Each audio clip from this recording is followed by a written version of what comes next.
I'm not one for fairy tales or serendipity. My life's pretty much been about balance sheets, tax codes, and making sure numbers line up just right. Name's Emma, by the way. I've been an accountant for the better part of my adult life, recently turned auditor after a brutal few years hitting the books. That's the thing about me, when I set my sights on something, I get it done. No fluff, no fuss. This story kicks off on an unremarkable Tuesday. I was out hunting for a calculator, not just any calculator, mind you, but one of those fancy ones that can practically do your taxes for you. I found myself at this electronics sale downtown, thinking I'd swoop in and out. That's when the universe decided to throw me a curveball in the form of Alex. Alex was also in the market for a calculator, which I found out when we both reached for the last high-end model on the shelf. Our hands brushed, and I looked up into the most annoyingly charming face I'd ever seen. He had this cheeky grin like he'd won some sort of prize. "Looks like we've got ourselves a standoff," he said, his voice smooth but edged with amusement. I raised an eyebrow, not in the mood for games. I saw it first. I shot back, trying not to show any interest in the banter. But deep down, I was mildly entertained. "Oh, come on. Let's not start World War III over a calculator. How about we grab a coffee and talk it over?" he suggested, that grin still plastered on his face. The cafe was a little joint a few blocks away, quiet enough for us to chat. Turns out, Alex wasn't just some guy with a weird thing for calculators.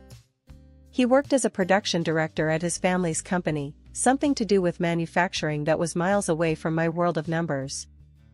"So, you're like, what, a big shot at your company?" I asked, sipping my coffee, trying not to sound too impressed. He laughed, shaking his head. "Hardly. I just try to keep things running smoothly. It's my dad's business, really. I'm just the guy making sure we don't screw it up." The conversation flowed easier than I expected. Alex had a way of making you feel like you were the only two people in the room. He was curious about my work as an accountant, which no one outside of my profession had ever been before. "So you catch people trying to sneak a fast one with their finances?" he asked, intrigued. "Something like that. I make sure everything adds up. And when it doesn't, that's when I really get to work," I explained, warming up to the subject. "It's like being a detective, but for numbers." "Sounds intense. I can barely balance my checkbook without breaking a sweat," he admitted with a chuckle. We talked about everything and nothing, from our worst coffee experiences to the state of the economy. Before we knew it, hours had passed. Alex was easy to talk to, and for the first time in a long while, I felt genuinely relaxed. As the cafe started to hint at closing time, Alex finally broached the subject of the calculator again. "So, about our little standoff earlier," he began, trailing off with a smirk. I laughed, realizing I'd almost forgotten about it. "Keep it. I've got a spare at home anyway," I conceded, feeling unexpectedly generous. "Only if you let me take you out for dinner. Consider it a thank you for the calculator, and for the company today," he countered, his tone hopeful. I hesitated, not used to making spur-of-the-moment decisions like this. But something about Alex made me want to throw caution to the wind, just this once. "Deal. But if you're late, I'm taking the calculator back," I joked, fully aware I was stepping into uncharted territory. Life after meeting Alex took a turn for the unexpected. Our coffee dates turned into dinner dates, and before I knew it, I was deeply entangled in a world far removed from my spreadsheets and financial reports. It wasn't just about numbers anymore, it was about us, building something together. One evening, Alex and I were lounging on my couch, a mess of Chinese takeout containers between us. We'd been seeing each other for a solid few months by then, and everything felt right. Comfortable, even. "So, Emma," Alex began, his tone a bit more serious than the casual banter we'd been sharing. "I've been thinking." I eyed him suspiciously, a half-eaten spring roll, paused mid-air. "Thinking can be dangerous. What's up?" He chuckled, reaching for my hand. "Dangerous, huh? Well, I was thinking about us. about how good this feels. I don't want to scare you off, but I really see this going somewhere. I set the spring roll down, my appetite suddenly replaced by a swarm of butterflies in my stomach. I feel the same, Alex. It's been easy. You know, in a good way.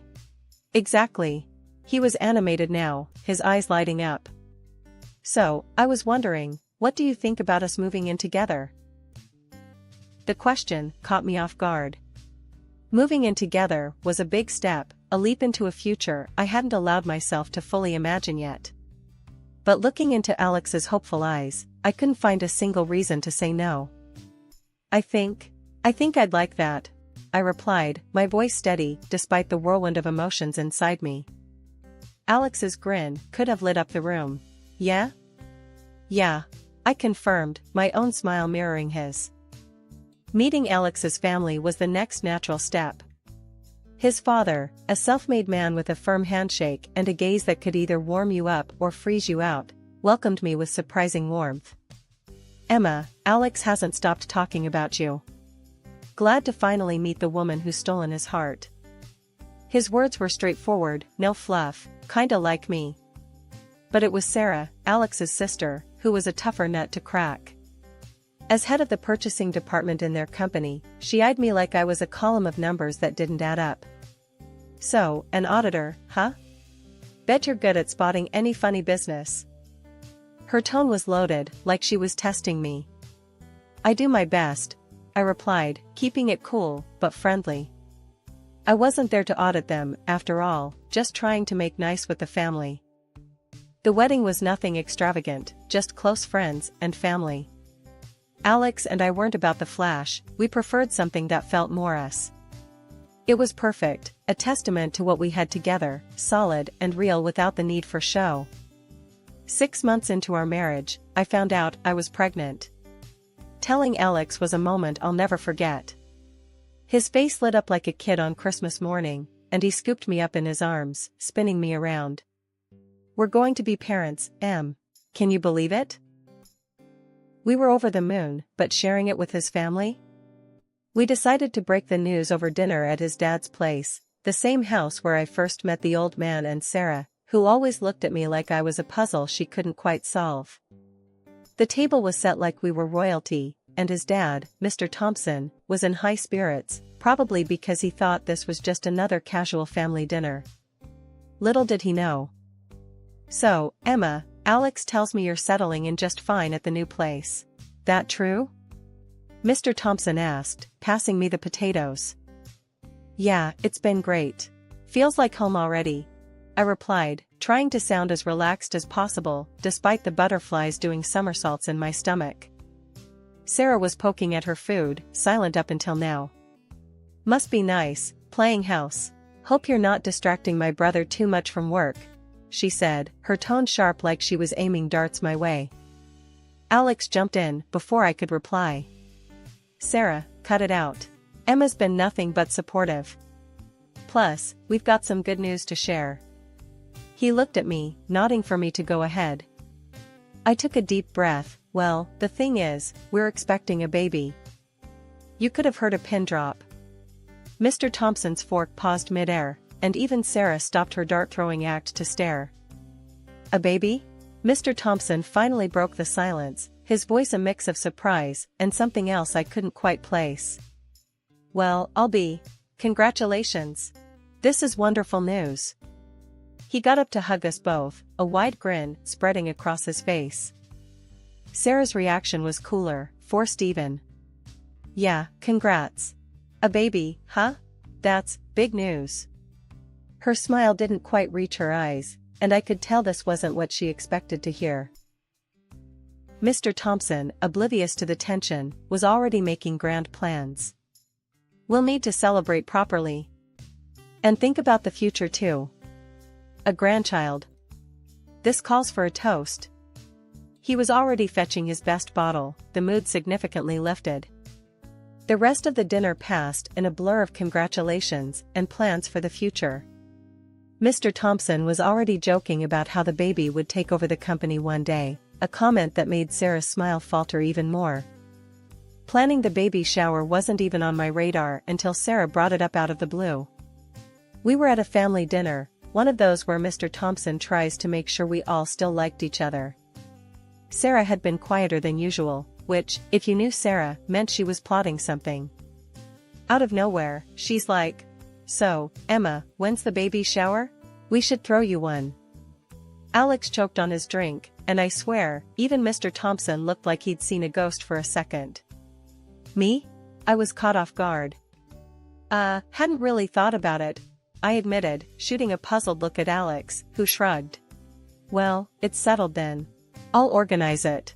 It'll be at our place," Sarah announced, as if her deciding made it official.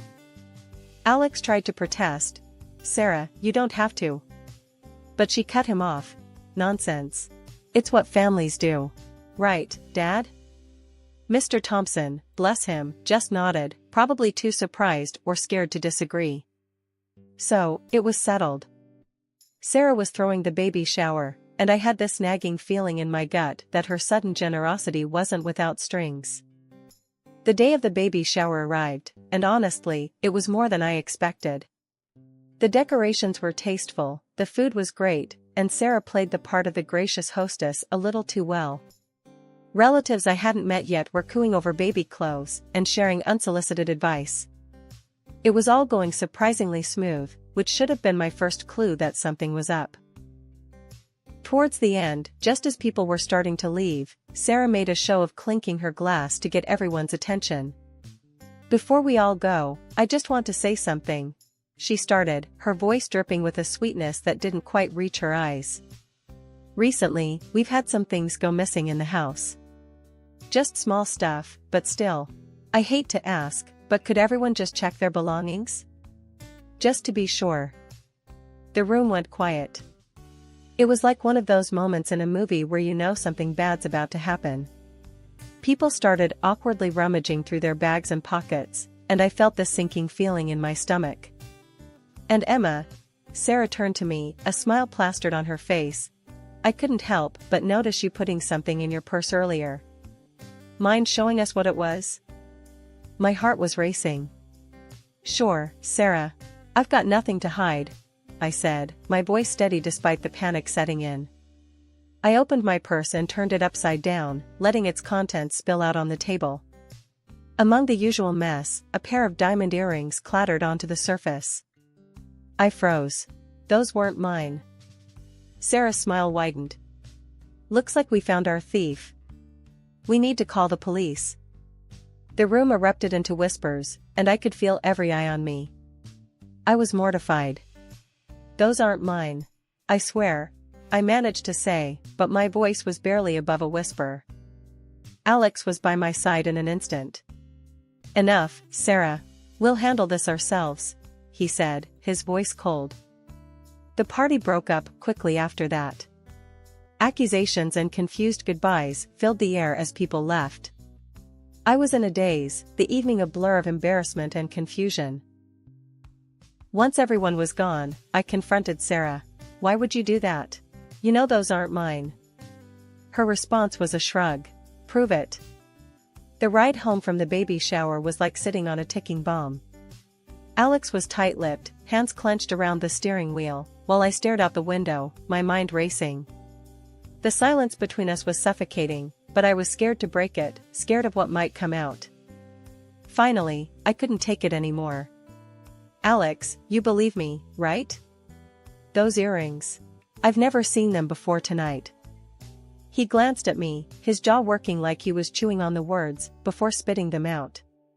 "Of course, I believe you. It's just. Sarah wouldn't do something like this without a reason. It doesn't make sense." The next morning was awkward. Alex was trying, I could tell. He made breakfast, something he never did, and kept shooting me these little looks like he was checking if I was still there with him. I talked to my dad.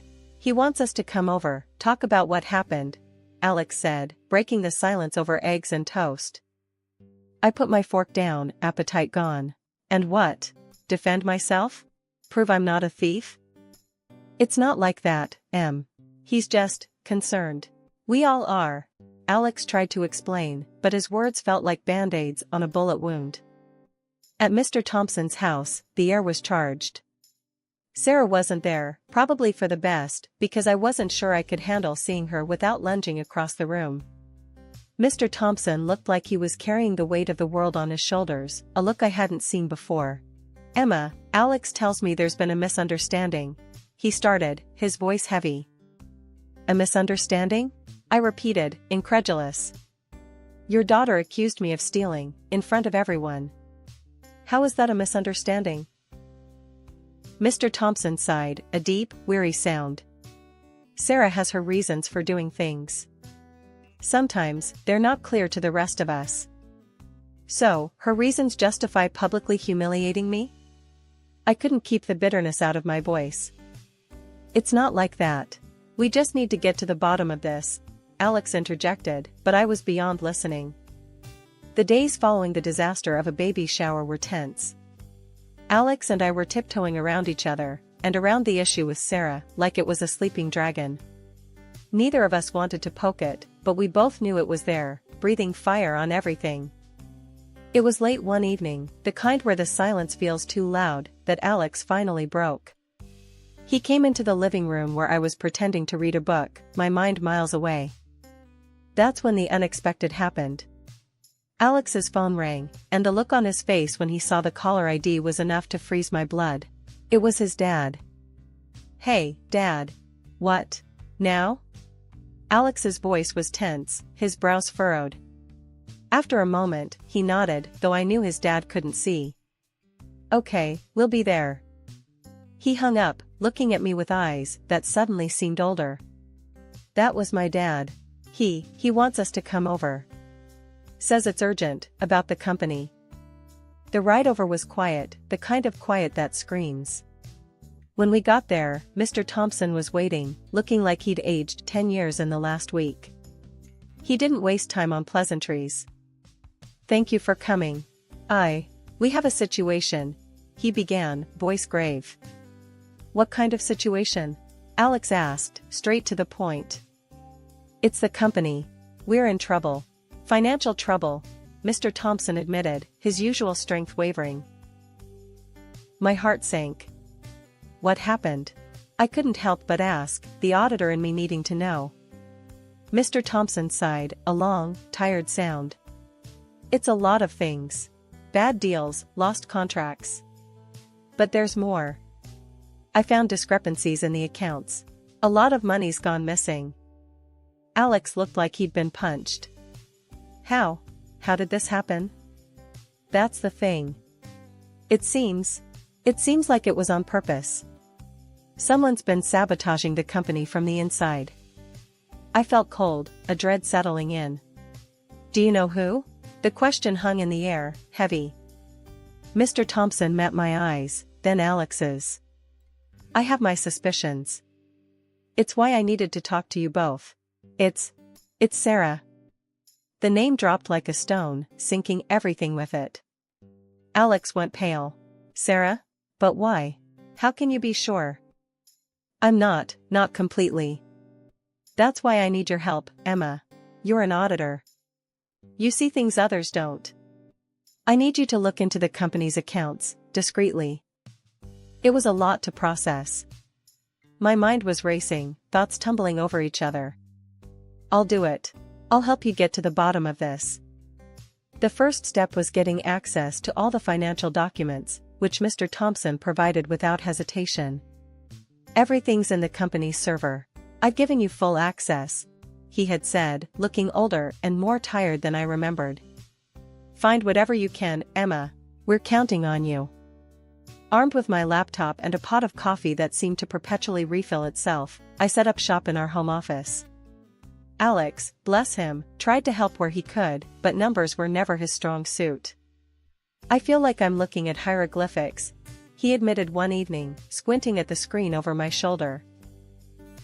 "It's not so different, actually. Each number tells a story," I said, half joking. "You just need to know the language." The deeper I dug, the uglier the picture became. There were transactions that made no sense, contracts signed with companies that seemed to exist only on paper, and payments for goods that were either never delivered or grossly overpriced. "Look at this," I pointed out to Alex, showing him an invoice for materials that was 3 times the market rate. "This is textbook kickback territory." He looked at the figures, his brow furrowing. "But why? Why would Sarah do this? It doesn't make any sense." Anger and frustration were simmering beneath the surface of his voice.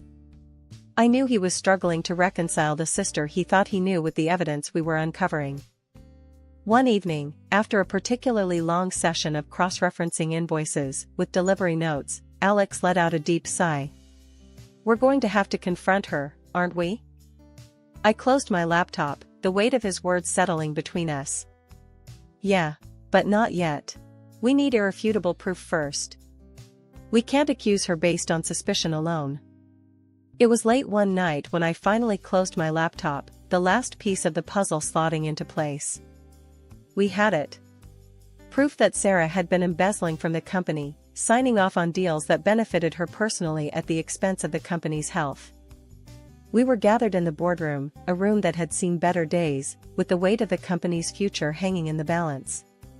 The air was thick, charged with anticipation and dread as Mr. Thompson, Alex, Sarah, and I, along with the rest of the board, sat around that imposing oak table. "As you're all aware, we've been facing significant financial discrepancies within the company," I started, my voice steady despite the fluttering in my stomach. "My investigation has uncovered the source of these issues." All eyes were on me, including Sarah's, which flickered with something I couldn't quite place. Fear, maybe, or defiance. "I found that contracts for equipment and materials have been signed with companies that exist only on paper. These contracts were grossly overpriced, and the equipment and materials supplied were either faulty or of subpar quality," I continued, laying out the evidence for everyone to see. The room was silent, the gravity of my words sinking in. I glanced at Alex, who gave me a small nod of encouragement. Furthermore, these transactions were arranged through figureheads, and it appears that personal remuneration was received for facilitating these deals. The total damage to the company amounts to more than $3 million, not to mention the severe impact on our reputation and the quality of our products. Gasps filled the room, and I saw Mr. Thompson's face harden with each word I spoke. "And who?" Mr. Thompson's voice cut through the tension. "Was responsible for these transactions?" All eyes shifted to Sarah as I said. "The evidence points to our head of procurement, Sarah Thompson." The color drained from Sarah's face as the realization of her exposure hit her. Mr. Thompson looked as if he'd been slapped, the betrayal by his own daughter a blow he hadn't seen coming. "Sarah, how could you?"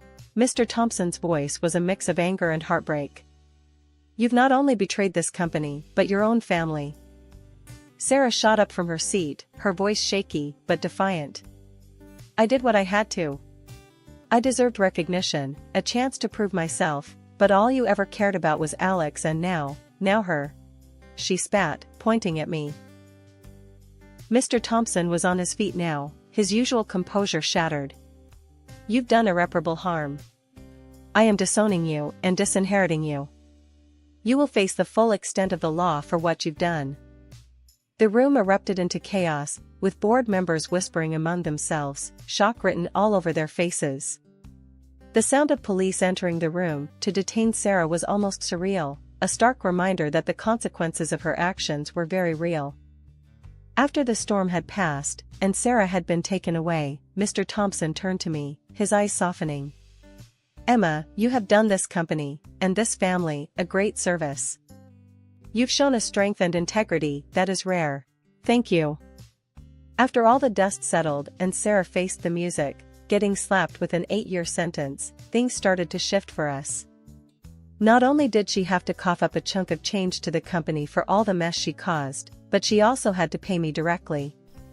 Yeah, for that stunt she pulled with the earrings, trying to paint me as a thief. In the midst of all this chaos, life threw us a beautiful curveball. I gave birth to our little bundle of joy, a healthy baby who brought so much light into our lives. It was like, amidst the storm, we found our sunshine. And let me tell you, this kid has a special bond with their granddad. Whenever we visit Mr. Thompson, it's heart-melting to see them together. The old man's face lights up in a way I've never seen before. It's pure love, no two ways about it. Amidst adjusting to new motherhood and all, I took a giant leap, started my own auditing firm. Yeah, took all that mess and turned it into a mission. Now, I'm out here helping folks straighten out their books, catching mistakes, and stopping fraud before it can even start. It's tough work, but someone's gotta do it. Plus, having gone through what we did with the family company, I've got a personal score to settle with any sort of financial foul play.